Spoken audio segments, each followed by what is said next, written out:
Pour moi, c'est totalement justifié parce que mine de rien, quand j'étais en extérieur, c'était très lumineux, même trop lumineux. Et en intérieur, moi je trouvais ça vraiment cohérent. Le cadre, la lumière, le scénario ou encore le jeu d'acteur, chaque long métrage passe à la moulinette de ce jeune jury.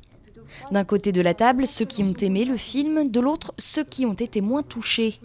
Pendant près de 2 heures, ces élèves de terminale ont discuté et argumenté autour des 7 films en compétition pour le César des lycéens. Une expérience qui permet à ces jeunes de développer leur esprit critique et leur ouverture d'esprit. Même si par exemple, moi qui n'aime pas les films d'action, les comédies musicales, j'ai été obligée de les regarder pendant 2 heures, voire 3 heures. Et finalement, j'ai apprécié et j'ai découvert quelque chose de nouveau. On a un diamant brut, j'ai presque manqué de pleurer. Pour juger ces films, pas question de se laisser porter uniquement par ses émotions. Le groupe a appris à regarder autrement. En fait, on a une intervenante qui est venue du CNC. Pendant 2 heures, on nous a un peu formés, entre guillemets, à comment regarder un film avec un esprit critique. Et voir l'aspect technique aussi du film, c'est hyper important. Il ne faut pas avoir que l'aspect affectif.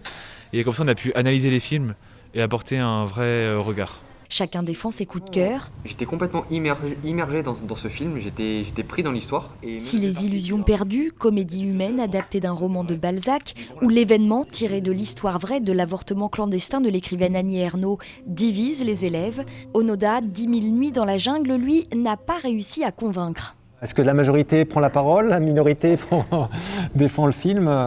Pour le professeur à l'origine de la participation de ses élèves, l'objectif de sortir du scolaire et de développer leur culture cinématographique est en tout cas plus qu'atteint. Je suis même étonné, c'est-à-dire qu'ils ont vu des choses que moi je n'ai pas vues, et donc ils ont une analyse fine des films, et je trouve ça remarquable, c'est-à-dire qu'ils ont progressé, ils sont rentrés à plein pied dans l'histoire. J'ai regardé leurs notes pendant qu'ils délibéraient, il y avait des choses qui étaient remplies, noircies d'écrits.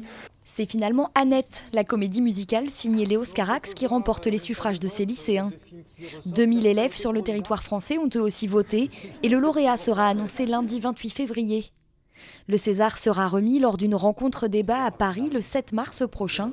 Une délégation du lycée de Pouzauges se rendra d'ailleurs sur place.